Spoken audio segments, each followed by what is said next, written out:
जो मैंने आपको पिछली छोटी सी एक वीडियो अपलोड की है उसमें मैंने आपको स्टर्जियंस और पैडल फिश के बारे में बताया था, उसके बारे में डिटेल्स ये हैं। एक्टिनोप्टेरिजाइस के छोटे छोटे सब ग्रुप्स हैं, उसमें से एक कॉन्ड्रोस्टियन है।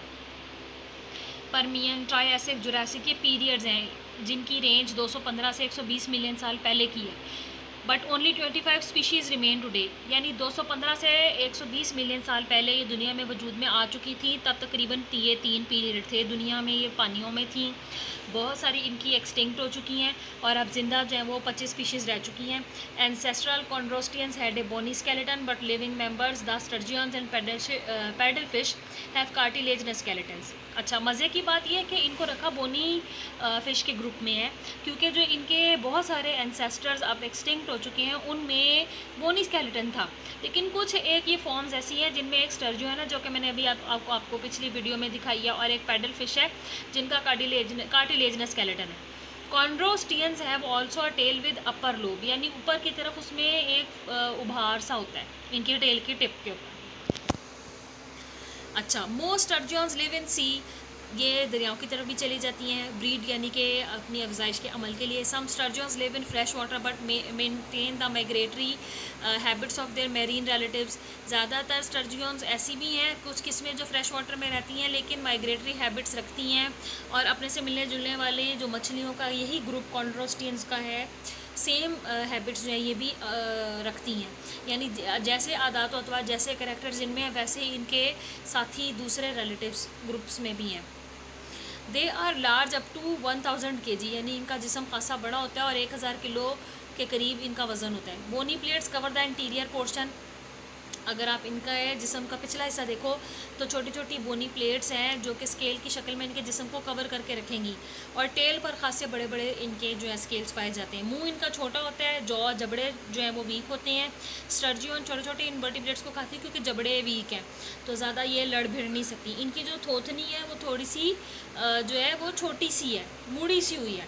Because sturgeons valued for their caviar they have been severely ओवरफिश्ड।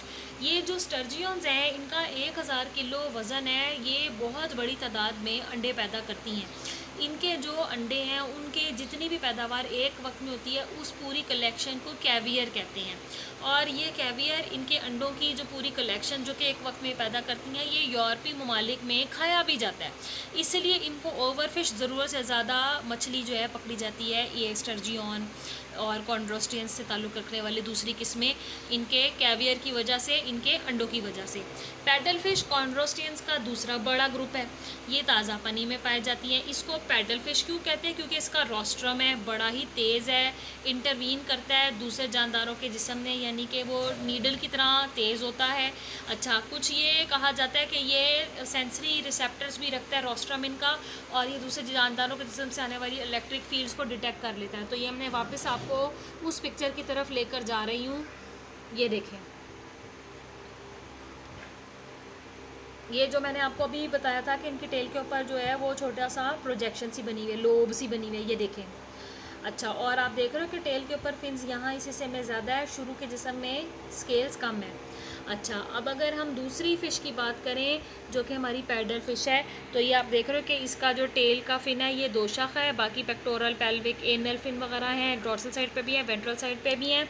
और ये जो इसकी नेज़ल एलोंगेशन है ये ठीक तेज़ नेज़े के जैसी है, इसको रोस्ट्रम कहते हैं। नेज़ल एलोंगेशन नुकीली बारीक है, इस वजह से इसको पैडल फ़िश का नाम दिया गया है। तो इनके बारे में वो आपको बताते हैं जनाब के इनका माउथ जो है वो जनाब ओपन रहता है, मुंह खुला रहता है। ये छोटे छोटे जो ऑर्गेनिज्म क्रस्टेशियन, आपको पता है कि किस फाइलम से ताल्लुक़ रखते हैं, फाइलम आर्थ्रोपोडा से। छोटी मछलियों को जो इनसे भी छोटी हैं खाना पसंद करते हैं। अच्छा, ये अगर लेक्स में रहना पसंद करते हैं, मिसाल के तौर पर मिसिसिपी रिवर बेसिन, ये मिसिसिपी रिवर जो है ये अमेरिका में पाया जाता है, तो उसका बेसन यानी कि उसकी जो गहराई है उस तरफ, उधर भी इसकी कुछ किस्में हैं। नॉर्थ अमेरिका और चाइना में भी इसकी कुछ जो किस्में हैं वो दुनिया में मौजूद हैं। The second group of actinopterygians is neopterygians flourished in Jurassic period. ये जुरासिक पीरियड जिस वक्त दुनिया में जो डायनासोर्स थे वो बहुत फ्लरिश हो रहे थे, उस वक्त ये ग्रुप पानी में बहुत ज़्यादा फ्लरिश हो रहा था, और ये भी बड़ा सक्सेसफुल ग्रुप था कॉन्ड्रोस्टियंस का। सार्कोप्टेरिजाई एंड जो एक्टिनोप्टेरिजाई हैं, ये 2 सब क्लासेस हैं। आगे से हम एक्टिनोप्टेरिजाई के और इसी तरह सार्कोप्टेरिजाई के छोटे छोटे ग्रुप्स ऑफ फिश जो है वो डिस्कस कर रहे हैं, इसलिए इनको मिक्स ना कीजिएगा।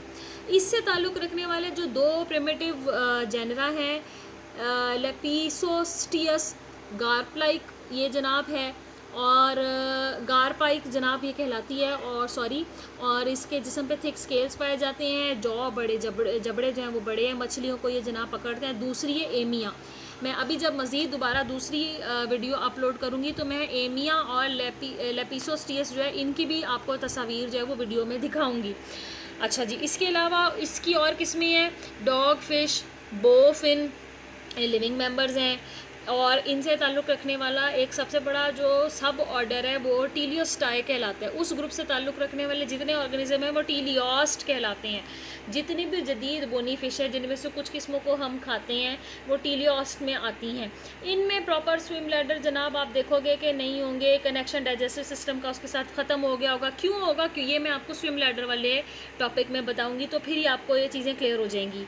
ये जो टॉपिक हम पढ़ रहे हैं इसमें कुछ चीज़ें आपको क्लियर होंगी, कुछ चीज़ें आपको क्लियर नहीं होंगी, क्योंकि जब आप सिस्टम्स पढ़ोगे तो फिर आपको ये फ़र्क जो है वो पता चल जाएंगे। After their divergence from ancient marine actinopterygians in the late Triassic periods, teleost experienced a remarkable evolutionary diversification, यानी ये बाकी के ग्रुप से बिल्कुल ही डाइवर्स हटके अलहदा से डेवलप होने लग गए। आज जो इनकी तादाद है वो 20,000 से कहीं ज़्यादा है। अब मैं आपको अगली पिक्चर में ये जो मछलियाँ जिनके नाम हमने यहाँ पढ़े हैं वो दिखाऊँगी।